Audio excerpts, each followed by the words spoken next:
చందమామ ఊరిలో ఎన్నెలమ్మ వాడలో అచ్చ తెలుగు ముచ్చ పూల పున్నమేనులే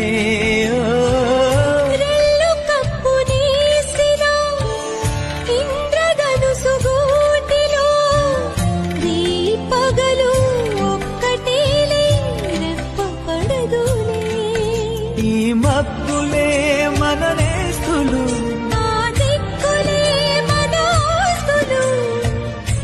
చల్లగాలునా పల్లకీలలో సుక్క సుక్కని సుట్టి వద్దమా నిండు నూరేళ్ల సావాసం స్వర్గమవ్వాలి వనవాసం ఈ రీతులు గీతలు తెరిపేయాలని జాసే పుట్టిందిలే